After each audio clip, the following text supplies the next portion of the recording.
الحمد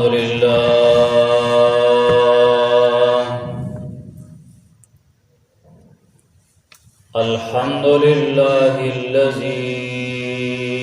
أنزل على عبده الكتاب ولم يجعل له عوجا والصلاة والسلام على سيد الرسل وخاتم الأنبياء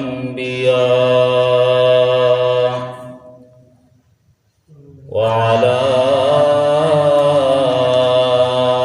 آله وأصحابه الأتقياء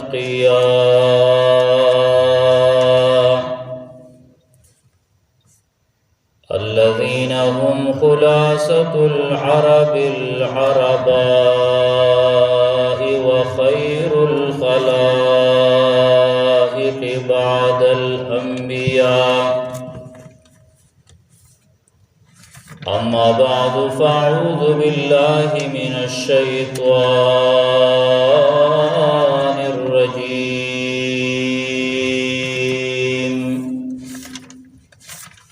بسم الله الرحمن الرحيم.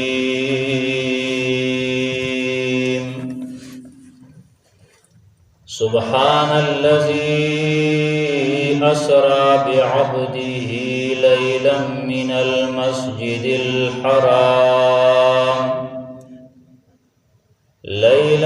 المسجد الحرام إلى المسجد الأقصى الذي باركنا حوله لنريه من آياتنا إنه هو السميع البصير. وقال تعالى في مقام آخر: ونجيناه ولوطا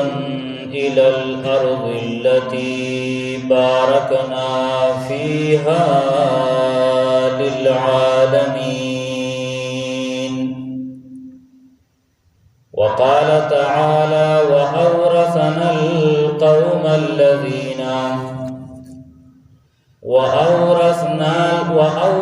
القوم الذين كانوا يستضعفون مشارق الأرض ومغاربها التي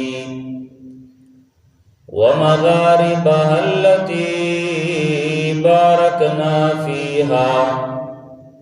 وتمت كلمة ربك الحسنى على بني إسرائيل بما صبروا، ودمرنا ما كان يصنع فرعون وقومه وما كانوا يعرشون. وقال تعالى: ولقد كتبنا في الزبور من بعد الذكر أن الأرض يرثها عبادي الصالحون. وقال النبي صلى الله عليه وسلم: إنها ستكون هجرة بعد هجرة، فخيار الناس إلى مهاجر إبراهيم عليه الصلاة والسلام. وفي رواية: فخيار أهل الأرض ألزمهم مهاجر إبراهيم، ويبقى في الأرض شرار أهلها.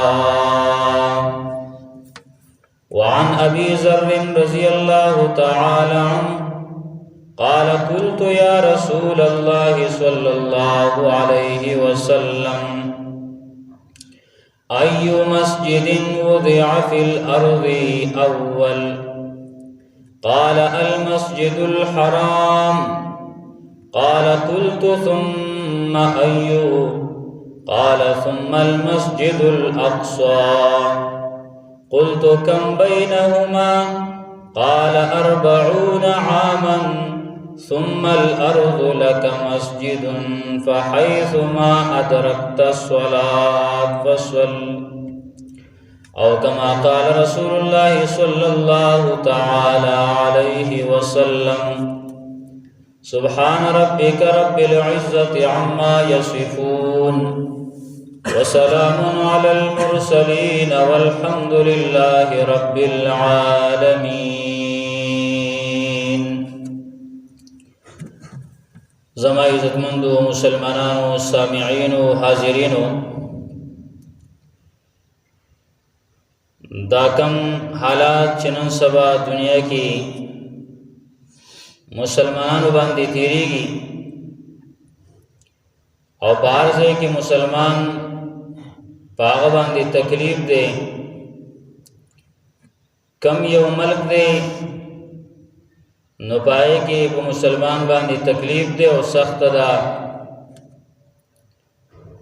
عزتمندو بعضې احکام او بعضې کارونه د الله بعضې حکمونه دا په بعضې وخت کې فرض کېږي. مونځ موږ او تاسو باندې دا مونځ په ورځ کې 15 ځله فرض دی، خو چې کله د دې مانځه ټیم نه راغلی نو مونځ فرض نه دی. چې کله ټیم راشي نو په موږ باندې دا فرض شي. ټیم کې کول دا را باندې فرض وګرځي. نن د مازیګر مونځ دی، د مازیګر مونځ په موږ باندې وس فرض نه دی، خو چې د مازیګر ټیم شروع شو نو په موږ به فرض شي. حج دی چې چا سره دومره طاقت او دومره مالی چې هلته راتلو راتلو خرچه هم کولی شي، هلته د اوسېدو بندوبست هم کېږي، کور کې د اهل و عیال دپاره نفقه او خرچه هم پرېږدي،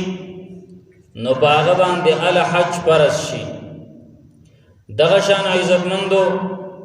د الله رب العالمین هر یو حکم د هغې دپاره څه وخت دی، د هغې دپاره څه ټیم دی. زکات ته که ته وګورې نو زکات چې انسان سره نصاب نشته، دومره مال ور سره نشته چې 52 تولې سپین زر یا 7.5 تولې سرو ته رسیږي، نو په هغه باندې زکات فرض نه وي. خو چې کله دغه مسلمان سره دومره مال لاغی، د تجارت مالو، نغد کرنسی وه، سرو سپینو، دا ټول لا جمع شو او د دغه انسان سره نصاب برابر شو او بیا په دې باندې کال تیر شو، د الله رب العالمین د طرفه چې کوم حکم راغلی او د زکات، هغه د زکات حکم په انسان باندې راشي، په ده باندې لاګو شي، د الله رب العالمین امر وشي، د الله رب العالمین حکم وشي. آتو الزکات، اے مسلمان زکات ورکا، نصاب تا سره پوره دی زکات ورکا. عزتمندو دغه شان د الله رب العالمین هر یو حکم په موږ راشو جهاد فی سبیل الله ته، د الله رب العالمین په لاره کې جهاد کول، د الله رب العالمین په لاره کې قتال کول، د الله رب العالمین په لاره کې خپل مال قربان کول، د الله رب العالمین په لاره کې خپل بدن قربانی کول، د خپل اهل و عیال قربانی کول. د دې دپاره څه وختونه دي، په بعضې وختونو کې جهاد فرض عین او په بعضې وختونو کې جهاد فرض کفایه. علما ذکر کوي او د احادیثو هم دا معلومیږي چې جهاد په هغه ټیم کې فرض عین ګرځي. فرض عین هغه چاته ویل کېږي چې دا په مسلمانانو باندې لازمي، په مسلمانانو باندې د دې کول ضروري. نو هغه ذکر کوي چې مسلمانانو باندې دا فرض عیني چې کله یو کافر د کافرو څخه خلق په مسلمانانو باندې حمله وکړي، د مسلمانانو زنانه په قیدونو کې راولي، د مسلمانانو ماشومان په قیدونو کې راولي، د مسلمانانو ځوانان په قیدونو کې راولي، د مسلمانانو سپینګری په قیدونو کې راولي، نو دغه ټیم کې په هغه مسلمانانو باندې چې کم دغه ځای کې موجود دي، پاغي باندې جهاد فرض عین شي، پاغي باندې کول لازمی دي. بیا که هغه خلک هغې کې طاقت نه و، هغې د هغې وس نه و، د هغې طاقت نه و، د هغې وس نه و، بیا د هغې خوا سره چې نور مسلمانان دي، بل ملک دی، هغې ورته نږدې دي، په هغې باندې جهاد فرض عین دی. که دغه دواړه ورته ټل شو، بیا هم د مسلمانان کمزوري وو، مسلمانانو وس دس نه رسېده، خوا د بل ملک نور مسلمانان به ورسره ملګري کېږي، په هغې هم فرض کېږي. تر دې که چېرته ټول مسلمانان په هغې باندې نه پوره کېږي، ټول په شریکه ځوان او سپین ږیری ټول به په هغې د باندې جهاد فرض عین بیا او د الله رب العالمین حکم بیا راځي انفروا خفافا وثقالا، د الله رب العالمین په لاره کې وځئ، که سپک یې که درانه، د الله په لاره کې وځئ، که ځوان یې او که بوډا، او دغه شان د الله رب العالمین په لاره کې وځئ، که تاسو مالدار یې او که غریبانان، د الله رب العالمین په لاره کې وځئ. که ته هر قسمه حالات دي، که اسلحه در سره شته او که نه، الله رب العالمین حکم بیا متوجه شي چې کله دا جهاد فرض عین شي. عزتمندو، نن دغه وجه ده چې مسلمانانو دا اهم کار پرېښی دی، مسلمانانو د الله رب العالمین دا حکم پرېښی دی. نو رسول الله صلی الله علیه وسلم دا حکم نبی علیہ الصلوۃ والسلام امت له خبرداري ورکړو. اے مسلمانانو، نبی علیہ الصلوۃ والسلام 1400 کاله مخکې نبی علیہ الصلوۃ والسلام یو خبره کړې وه، وی اے مسلمانانو اذا ترکتم الجهاد، که چېرته تاسو جهاد پرېښودو، ځکه جهاد خو د الله داسې حکم دی، دا ختمیږي نه، الجهاد ماضٍ الی یوم القیامه، جهاد به تر قیامت پورې جاری، جهاد ختمیدونکی چیز نه دی، دا الله رب العالمین دا حکم ختمیدونکی نه دی، ځکه کافر نه ختمیږي، نو چې کافر نه ختمیږي نو جهاد به خامخا او جهاد د دې لپاره نه دی چې مسلمانان دا کافر ختم کی، بلکې جهاد د دې لپاره دی چې مسلمانان په دې کافرو باندې زړور شي، د مسلمانانو حکومت اوچت شي، د الله کلمه اوچت شي، د الله رب العالمین دین غالب شي. د دې لپاره جهاد فی سبیل الله لتكون کلمت الله هی العلیا، چې د الله کلمه اوچت شي، د الله رب العالمین دین اوچت شي. نبی علیہ الصلوۃ والسلام ویلو چې دا خو د قیامت پورې بجاری، خو که تاسو پرېښو نو یاد وساتئ الله رب العالمین به تاسو باندې ذلت راولي. فسلط الله علیکم الذلة، الله رب العالمین به تاسو باندې ذلت راولي، الله به تاسو سپک کی. نن عزتمندو وجه دا ده مسلمان په یو ځای کې ټکولی کېږي، بل ځای کې ټکولی کېږي، بل ځای کې ټکولی کېږي. وجه د ذلت دا ده چې هغه مسلمانانو د الله رب العالمین په لاره کې وتل پرېښي دي، هغه مسلمانانو د الله رب العالمین په لاره کې جهاد پرېښی دی، هغه مسلمانانو د الله رب العالمین په لاره کې قتال پرېښی دی. او نبی علیہ الصلوۃ والسلام دا ویلو وی یوشکو عن قریب دا، نبی علیہ الصلوۃ والسلام عن قریب دا چې دا کافر به تاسو باندې داسې راځي لکه څه خلک یې وږي شوي او هغې له په دسترخوان باندې خوراک کېږي او دا خلک ورته رامنډه کي، دغه دسترخوان ته رامنډه کي چې زر زر دا خوراک وکړو. ورځې روژه نیول ده، یو څو کسان دې روژه دي، ماښام شي دسترخوان باندې خوراکونه کېښودلی شو، څنګه چې دا خلک دا وږي دې خوراک ته رامنډوئ. دغه شان اے امتیانو، نبی علیہ الصلوۃ والسلام وی اے امتا دا کافر به تاسو باندې دا راځي. نبی علیہ الصلوۃ والسلام ته صحابه وی اے د الله پیغمبره نحن یومئذ قلیل، من بدی وخت کې لګیو، ولې څه وجه ده من به لګیو؟ نبی علیہ الصلوۃ والسلام وینا ولا بل انتم یومئذ کثیر، اے زما صحابه دا مسلمانان تاسو په دغه وخت کې ډیر زیات یې، مسلمانان بډیری. نن خو 313 د 3000 سره او د 1000 سره مقابله کوي.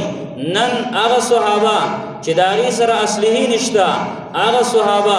قوت ور سره نشته، هغه صحابه چې هغه دنیاوي ساز و سامان ور سره نشته ری، خو د الله رب العالمین د دین قوت دی ور سره، نو هغه تاسو خو کم یې او په هغې باندې زورور یې. په دغه وخت کې به مسلمانان ډیری، خو لیکن شکست به بیا هم د هغې په تقدیر کې لیکلی. ولې وجه دا ده نبی علیه الصلاة والسلام فرمایلي چې ستاسو په زړونو کې به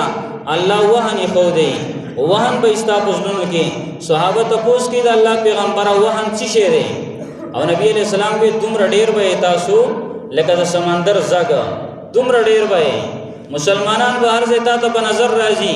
مسلمانان په هر ملک کې موجود دي، هر ځای به موجود دي، خو لیکن ستاسو په زړونو کې به وهني. صحابه د الله پیغمبر وهن څه شی دی؟ نبی علیه الصلاة والسلام ویلو وی حب الدنیا و کراهیت الموت. د مسلمان د زوال سبب دا دی، د مسلمان د ذلت سبب دا دی چې مسلمان به د دنیا سره مینه شروع کی او دغه شان د مرګ نه به یریږي، مرګ به بد ګڼي، ځان به مړ کېدو ته نه پرېږدي. دی به وایي چې زه مړ نشم، حالانکې دی به نه پوهېږي چې مرګ خو د الله رب العالمین په قبضه کې دی. دې وجې نه عزتمندو نن د مسلمان د زوال سبب دا دی. یو خبره دا شوه. بل زما عزتمندو دا نن چې کوم دغه ځمکه د فلسطین باندې چې الله یې د هغې مرسته او مدد وکړي، هغه ځمکه باندې چې نن دا کوم حالات شروع دي د اسرائیلو د طرفه، عزتمندو نبی علیه الصلاة والسلام په دور کې یهود داسې خلک دی، دیو د مسلمانانو ډیر خلاف کړی دی، دا ډیر حسدیان خلک دي، ډیر بغضیان خلک دي، او دارنګه ډیر سازشیان خلک دي، سازش کې دا ډیر زیات مخکې دي. دغه مسلمانانو په ځمکه باندې قبضه کړله، دغه مسلمانانو په ملک باندې قبضه کړله، او بیا الټا هغه مسلمانان تنګي کډوال خلکو، خانه بدوش خلکو، او دغه شان مسافر خلکو راله او هغه مسلمانانو له تکلیف ورکوي، مسلمانانو ته نقصان رسوي. نن چې هغه مسلمانانو هغې لږ راوچت شوي دي او هغه مسلمانان خپل مسجد او خپل جومات د هغه حفاظت ته ودرېدلي دي، نو نن دا ټول کافران متفق شوي دي، ټول کافران یو شوي دي. هغه کافران چې هغې د حقوقو د خیال ساتلو نارې به یې والې، هغې به وې د ماشومانو د حقونو خیال مسلمانان نه ساتي، هغې به چغه واله د زنانو د حقونو خیال مسلمانان نه ساتي، د انساني حقوقو خیال نه ساتي مسلمانان. هغه کافر هغه نن په هغې باندې خاموشه دي او بلکې ټول کافران د هغې سره ولاړ دي او د هغې سره مرسته کوي. هغه د امریکې صدر هغه ښکاره او واضح وایي څوک په شک کې نه شي، موږ د اسرائیل سره ولاړ یو، موږ د اسرائیل حمایت کوو، موږ د اسرائیل ملګرتیا کوو او باقاعده د هغې دپاره تعاون کوي، باقاعده د هغې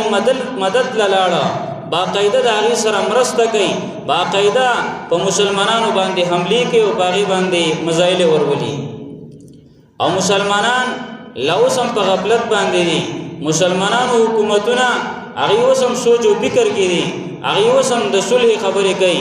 وجه دا ده د صلح خبرې خو به د نبي علیه الصلاة والسلام په دور کې د صحابو په دور کې د صلح چغه به د چاره طرف نه راتله، د کافرو د طرف نه موږ سره صلح وکړئ، موږ سره روغه وکړئ. نن د مسلمان د طرف نه منت دی، د مسلمان د طرف نه سوال او منت او زاری ده. حالانکه عزتمند دغه ځای دا د مسلمانانو دی، دا ډېره اهمه ځمکه ده، دا د مسلمانانو بهترین ملک دی. عزتمندو دا د دې سره د مسلمانانو تعلق دی، واسطه ده، دا د ډیرو پیغمبرانو مسکن دی، ډیر پیغمبران دلته پاتې شوي دي. دیو جن قرآن کریم کې الله رب العالمین د نبی علیہ الصلوۃ والسلام د معراج واقعه چې ذکر کړي، نبی علیہ الصلوۃ والسلام د معراج واقعه الله ذکر کړي. نو الله رب العالمین 15 سپاره کې باور کې الله وایي سبحان الذي اسرا بعبده الى المسجد الحرام من المسجد الحرام الى المسجد الاقصى الذي باركنا حوله لنريه من آیاتنا. الله پاکی دا هغه ذات لرا چې خپل بنده خپل پیغمبر د نبی علیہ الصلوۃ والسلام د مسجد حرام نه روان ک، د بیت الله شریف نه روان کا مسجد اقصی ته ورساو عزتمندونن هغه مسجد اقصی مسلمانان هغه ته نه پریدي حالانکه نبی علیہ الصلوۃ والسلام لاول د مسجد حرام نه لاړو مسجد اقصی ته بیت المقدس ته دا فلسطین کې کوم مسجد دی کوم جماعت دی دې تلاړ او التا هغه زینبیا بر سفر وشو نبی علیہ الصلوۃ والسلام بر لاړو اسمانونو ته الله رب العالمین هغه طرف ته لا مکان تلاړ نبی علیہ الصلوۃ والسلام او بیرته چراغي تمام پیغمبران بطور معجزه دا پیغمبر علیہ الصلوۃ والسلام تراجم شوی دي او نبی علیہ الصلوۃ والسلام جبريل علیہ السلام راغی نبی علیہ السلام د لاس نونیو او محراب ته مخ کې کو تمام پیغمبران په دې جمعات کې ولاړلی تمام پیغمبرانو په دې جمعات کې منځو کې په جمع سره عزتمند دای بل په یو ځای کې نه دي شوی دغه جمعات کې آدم علیہ السلام ولاړلی مقتدی دی دغه جمعات کې موسی علیہ السلام ولاړلی مقتدی دی داسې مقتدیان عیسی علیہ السلام غونډه کې دغه شان د نوح علیہ السلام ابراهیم علیہ السلام اسحاق علیہ السلام اسماعیل علیہ السلام 1,24,000 کم و بیش پیغمبران ولال دی شاده نبی علیہ السلام مخکې مونږ ورلوکا دا هغه جماعت دی عزتمندو دی کې الله برکت اچولې دی او قران کریم کې په ډیرو آیاتونو کې په ګڼو آیاتونو کې الله رب العالمین د دې ځای په باره کې ویل چې دې کې ما برکت اچولې دی دې کې برکت دی لکه دیو خدا آیات شو بل سورۃ انبیاء 71 نمبر آیت کې الله وایي ونجیناه ولوطا الى الارض التي باركنا فيها للعالمین چې ابراهیم علیه السلام ما غل خلاصې ورکا او لوط علیہ السلام له اخلاص ورک او دوانو هجرت وک هغه وطن ته چې هغه کې د مخلوق د لپاره برکت دی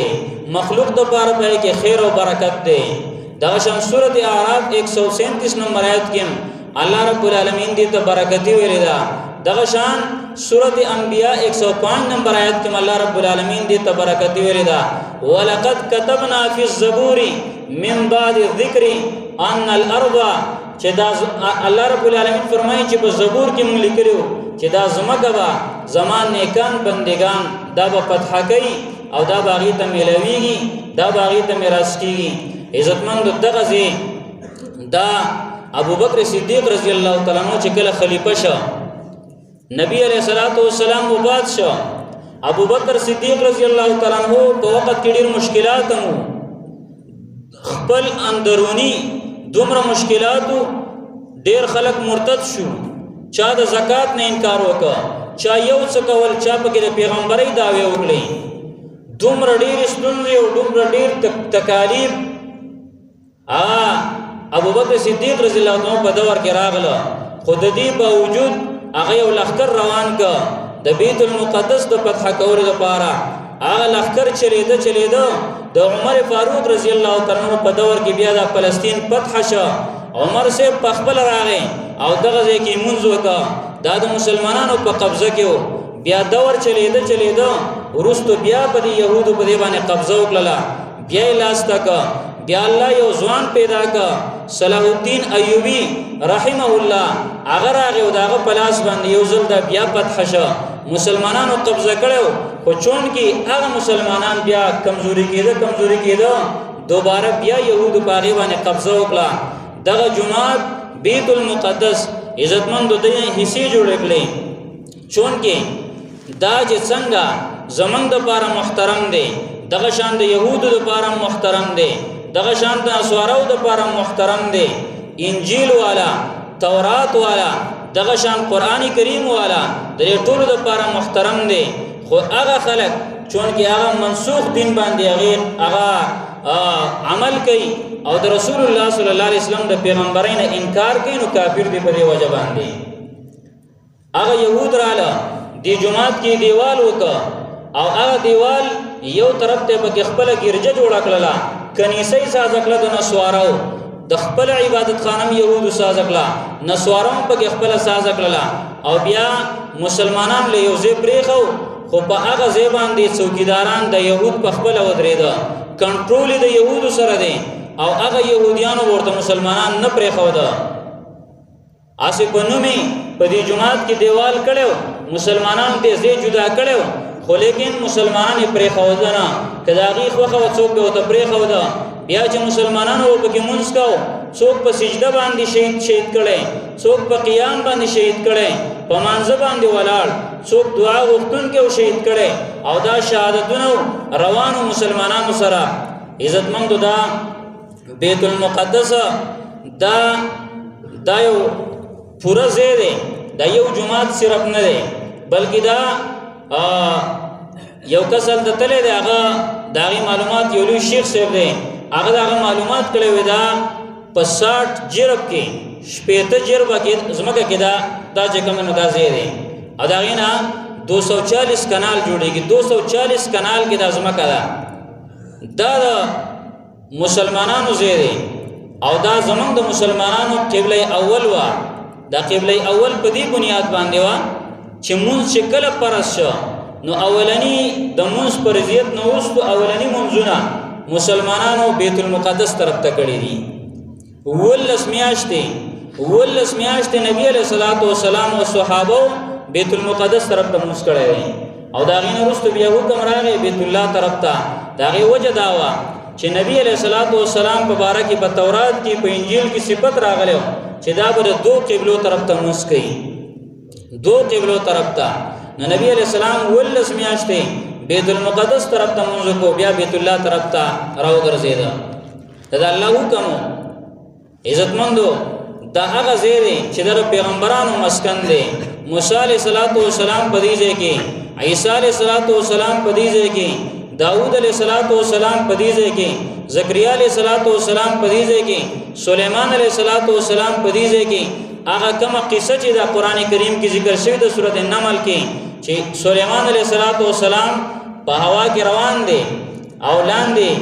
یو میګی دا هغه خپل نورو میګو ته وایي و خپل کورونو ته ننوځي لا يحتمنکم سلیمان و جنوده چې سلیمان علیہ السلام او داغه لخر تاسو چقنانه کی دل ظلم نکی. دغه واقع عزتمندو په دې فلسطین کې راغلی و. دا تاریخي ځای دی د مسلمانانو.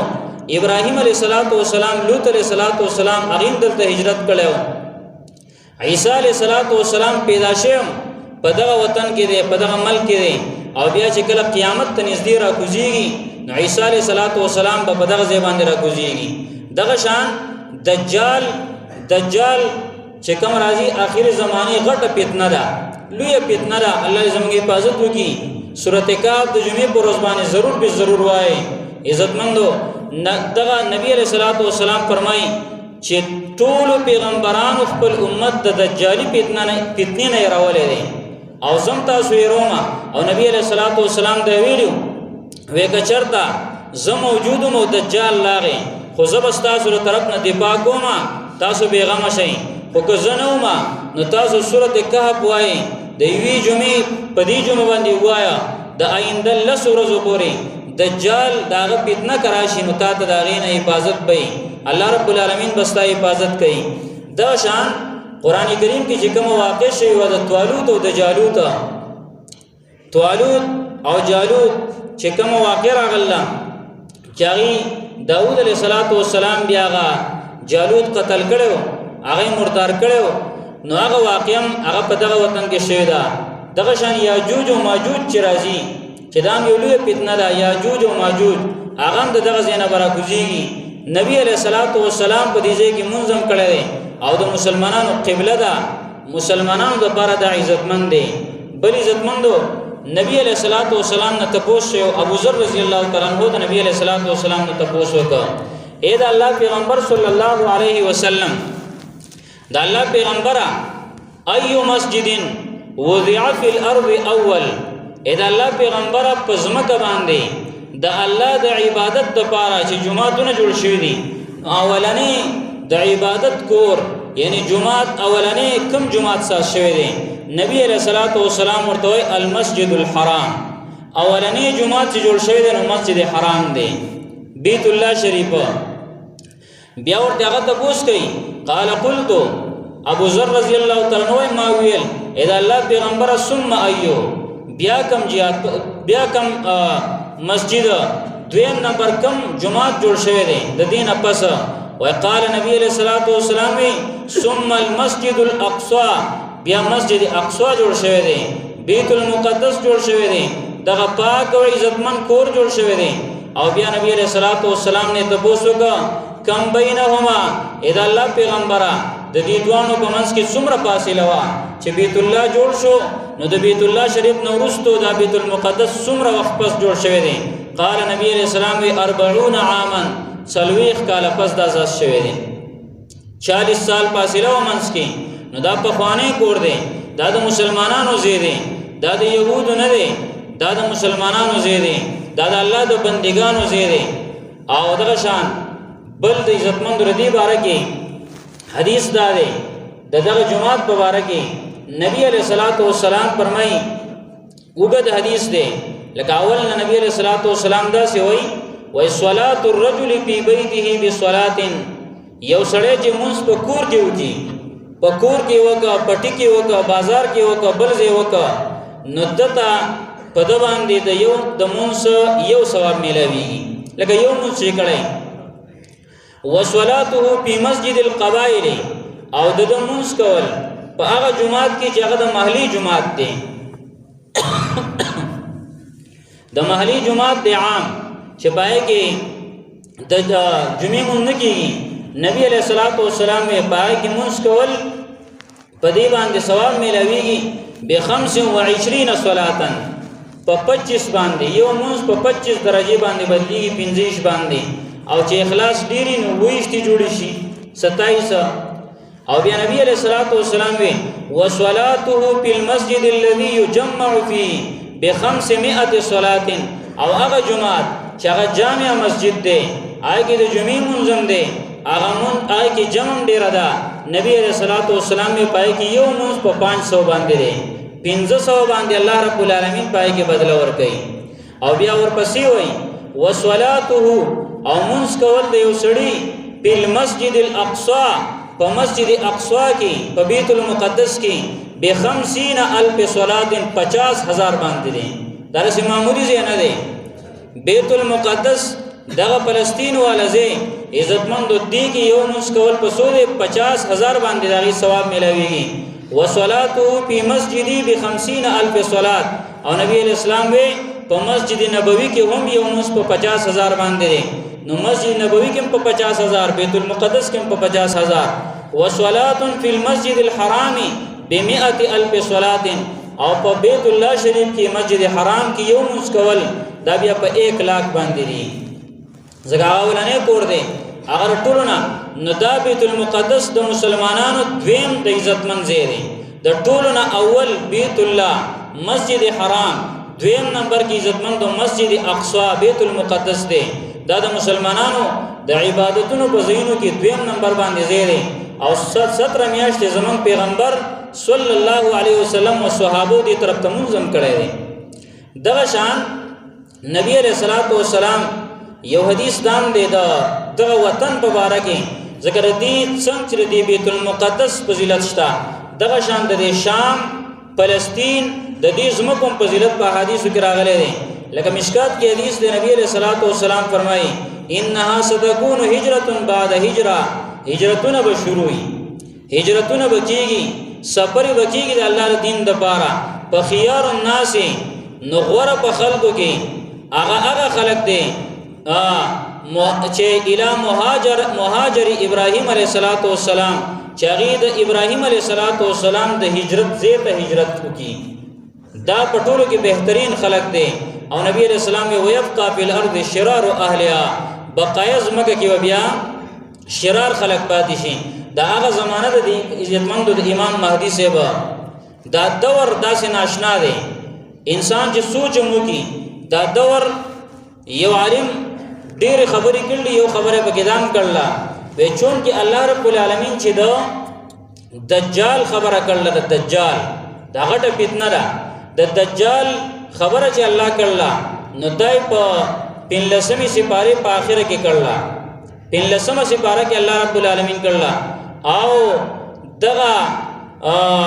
د دې 14مه سپاره چې شروع شوې ده نبی الله رب العالمین د دجال تذکرہ بیا بس کړی د بیا خو نشته وای وجداله هغه استدلال کړی دینا وای چې امکانات د سیدی امکان دی نور علم د قیامت الله سره دی ګوره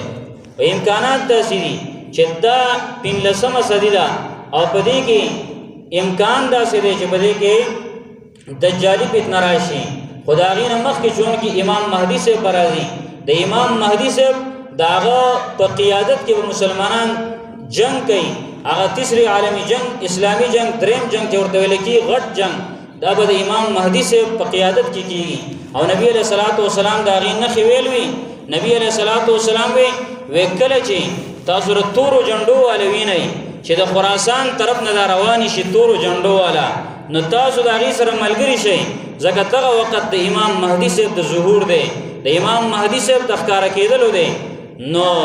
د حالات او واقعات هم داسې دي بل نبی علیہ الصلوۃ والسلام یو ځل د یو صحابي په سر باندې لاس کې خو دا ډېر ناشنا حدیث د انسان سره فکر پیدا شي نبی علیہ الصلوۃ والسلام د یو صحابي په سر باندې لاس کې خو ابو داود کې دا حدیث دی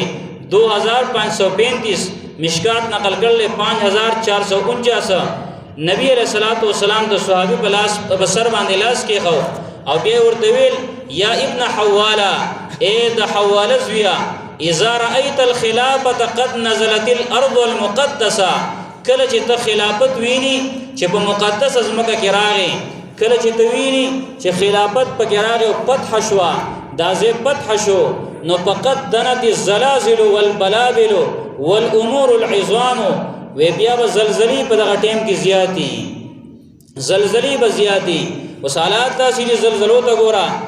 چې پای کې په زرګاو خلک مري داسې ناشنا زلزلې کې وې زلزلې بډې نږدې شډيري بشي والبلایا مصیبت والبلابل مصیبتونه بډیر شي تکالیف بډیر شي سخت بډیر شي والامور العظام غټ کارونه بکیږي او نبی علیہ السلام وی والساعه يومئذ اقرب من الناس من يد هذه الى راسك اے صحابي په دغه وخت کې به قیامت دومره نږدې لکه څنګه چې زما د لاس ستاسو سر ته نږدې دی نه به کې دومره ټیم نه عزتمندو دغه د مسجد اقصی د بیت المقدس داغي فضایلو نبی رسول الله والسلام په کدام ویلي ولا تزال طائفه من امتي يقاتلون على الحق ظاهرين على من نهواهم حتى يقاتل اخرهم المسيح الدجال واذا زما په امت کې به یو ډلې هغه ډله غیبا په حق باندې jihad کې جنگ وکړي او څوک چې ته تکلیف رسي مصیبت ته کوي دیو بداغي پروا نه کوي او تر دې چې ردیو اخرانه کس عیسی علیه السلام با د دجال سره مقابله کوي او دجال با په دغه فلسطین کې به دجال بیا قتل کیږي مرداریږي با په باب لوط مقام باندې عیسی علیه السلام هم الترا کوشي التا جامع مسجد ته دمشق جامع مسجد ته او باغ جمعات داغي په کناره باندې داغي په غاړه باندې او هغه سپینه مناره ده په هغه مناره باندې عیسی علیه السلام را کوزيږي او دجال چې خبر شي دا دجال به تختی خو بابلود مقام باندې راګیر کی او عیسی علیه السلام چې دته یو چوکه په سر واخلي تور باندې هم نه وجني یو چوکه په سر واخلي چې دته نسی د بدمال کې پشان ولېږي یو ختم بشي مردار بشي دا جنگونه او دغه شان د دې خبرې نبی علیہ الصلوۃ والسلام هغه زمانہ کې کړې وي صحابه ته پوښتنه کړې دې ډلې باره کې د الله پیغمبر دا څوک دی چرته وي چې دا څوک دی چې دا په حق باندې وجنګيږي نبی علیہ الصلوۃ والسلام ورته بیت المقدس دا بیت المقدس کې عزتمندو هغه يهودو هغه په مسلمانانو باندې تکلیفونه تیري مسلمانانو باندې سخت راغستې مسلمانانو باندې ظلمونه کوي او د ډیر وخت نه ظلمونه روان دي پاغي باندې دایوازه دا ورنه دي لکه یو ځل دغه ورځو کې اکثر خلکو بداوي چې اوس بردي حمله رد عمل ډیر سخي وې دي حماس والو دي مجاهدینو خو باغي باندې حمله وکړه خو اوس بردي رد عمل ډیر سخي هغه د فلسطین یو نوجوان را پاسي وای نور به څه سختي په من باندې خو هر ورځ سخت ده رد عمل کار څنګه ځکه باغی باندې دا یوازې دا وس نه د عزتمندو د دین مخ کې داسې تکالیف وخت باندې ظلمونه خو میډیا فغرالینا هغه د هغې په حق کې لګیا ده. عزتمندو من مسلمانانو له څه پکار دي؟ مسلمانانو حکومتونو له خو پکارو چې د هغې سره مرسته او د هغې سره تعاون وکړي، د هغې مدد وکړي، د هغې د ماشومانو، د هغې د زنانو، د هغې مجاهدینو، د هغې د اصلحې، د هغې سره تعاون وکړي او د هغې مرسته وکړي. او نورو عوام مسلمانانو چې چا وس نه رسي عزتمندو هغې له پکار ده چې هغه په خپلو دعاګانو کې نه هېروي، هغې د خپلې دعاګانې هغې سره شامل حال کړي. دغه د مسلمانانو وګوره مسلمانان په دې د مسلمانانو کامیابي صرف په دې کې نه ده چې دا فتح بیا مومې ګورئ دیوازې په دې کې نه ده چې دی غازي شي او دی چې کوم نو کافر یې مړه کړه جو صرف دې کې کامیابي ده نه. د مسلمان کامیابي په شهادت کې هم ده، دا خو د کافران به په دې خفه کېږي. مسلمان چې غازي شو هم کامیاب دی، مسلمان چې شهید شو هم کامیاب دی. کافر دا تباہی کی دی کہ بچ پاتی شو بیام ذلیل دی او کدا مړ شو بیام مردار دی جهنم ته بزي. عزتمندو دغه مسلمانانو سره مرسته او دغه سره تعاون د خپل وس مطابقه چاغي منګه هغه په دعاګانو کې يرنکو هر دعا چې ځان ته کوو چې موږ هغه مسلمانانو ته وکړو او دغه شان بل د جهاد شوق په فضل کې پیدا کول. ځکه رسول الله صلی الله علیه وسلم ګره دا ویل دی یاد وساتئ منګه وګدل ته مجاهد راشي نو ټول دی پاسو او ټول څوک چې کوم نه په سنت باندې ودرېږي او دارنګ دا سړوبې را باندې راغلی یو قسم هغه چې کوم نه هغه د هغه خپینځو منډو خبرو ته څوک تیار نه دی اورېدو ته. عزتمندو دا ناروا کو دا کار صحیح نه دی. دا دغه مجاهدین دیو د هغې په سترګو کې سترګې ورکړل دي، هغې ته دا نیغ ولاړ دي او دغه شان د هغه مسلمانانو زړه په هغې سره ټکور کېږي، د هغه مسلمانانو زړه په هغې سره یخېږي، د هغې سینې په هغې سره یخېږي او دغه شان هغه ګولۍ هغه چې په دې پیسو باندې واخلي د هغه کافرانو د هغه ظالمانو په دې سینو کې هغه سړی شي او دغه مسلمانان د هغې سره جنګېږي. نبي علیه الصلاة والسلام د ویلي وی من ماته څوک چې مړ شه مرو خو باسم خو نبی علیہ الصلوۃ والسلام یې ممات څوک چې مړ شه ولم یغزو او دې سړی غزا ونه کړه د جهاد ونه کړه ولم یحدث نفسه بالغزو او د غزا شوق هم پیدا نه کړه د غزا شوق هم پیدا نه کړه د جهاد شوق هم پد کې نشته بیان اوریدو تم تیار نه دی. نبی علیہ الصلوۃ والسلام ویلو مات علی شعبۃ من نفاق د منافقتوب په یو شعبه کې مړ شه، د منافقانو په یو لخر کې مړ شه، د منافقانو په یو فریق کې مړ شه. الله تبارک وتعالى دی دا مسلمانانو داغي مدد وکي دعا وکي. عزتمندو الله رب العالمین دې موږ په دې خبرو باندې عمل توفیق را نصیب کړي. اے الہ العالمین، اے رب العالمین، یا خالق کائنات، اے مالک الملک، الله دا مسلمانانو مرسته مدد وکا. الہ العالمین اللهم انصر الاسلام والمسلمين، اللهم انصر الاسلام والمسلمين، اللهم انصر من نصر دين محمد صلى الله عليه وسلم واجعلنا منهم واخذل من خذل دين محمد صلى الله عليه وسلم ولا تجعلنا منهم. اللهم انصر اخواننا في فلسطين، اللهم انصر اخواننا في فلسطين، اللهم انصر اخواننا في فلسطين. اللهم احفظ المسجد الأقصى، اللهم احفظ المسجد الأقصى من عدوان المعتدين ومكر الماكرين وكيد الكائدين. اللهم لا ترفع لأعدائك، اللهم لا ترفع، اللهم لا ترفع، اللهم لا ترفع لأعدائك وأعدائنا فيه راية ولا تحقق لهم فيه غاية واجعلهم عبرة وآية. اللهم اجعل شأنهم في سبال. اللهم أذل الشرك والمشركين، اللهم أذل الإسرائيل، اللهم أذل الشرك والمشركين، اللهم أذل اليهود، اللهم أذل النصارى، اللهم أذل المشركين. يا إله العالمين الله دغه مسلمانانو مرسته او مدد وکا. الہ العالمین تمام دنیا کې څومره مسلمانان دي په تکلیف کې دي، الله خصوصا فلسطین والا اے الہ العالمین مرسته او مدد وکا. الہ العالمین دغه مجاهدینو سره مرسته او تعاون وکا. الله ملائک داغي د مرسته لپاره راولېګا. الہ العالمین مسلمانان الله پای کې غیرت پیدا کا. الہ العالمین کفر یو ملت دی، کفر یو ډله شوی دی، کفر یو موټی شوی دی، مسلمانان په تفریقو کې تقسیم دي. الله 50 ډلې په یو تنظیم کې سازي شوی دي. الہ العالمین خپلو کې نښتي دي. الہ العالمین متفق کا، الله متحد کا، الله کافرو ته یو کا، الله کافرو ته مضبوط کا، الله قوت پکې پیدا کا، ایمانی غیرت او ایمانی جذبه پکې پیدا کا. الہ العالمین هغه کافران ظالمان الله ډیر ظلمونه وکړه، الہ العالمین نسل ختم کا، الله تباہ و بربادی کا، الله په خپل سفیړ باندې هوا، الله د مسلمانانو زړونه الله رب العالمین پاغي سره یخ کا. الہ العالمین د مسلمانانو په لاسونو ورله سزا ورکا، الہ العالمین د مسلمانانو په لاسونو باندې تباہ کا، د مسلمانانو په لاسونو باندې برباد کا. الله تمام مجاهدین الہ العالمین د غیم رست او مدد وکا.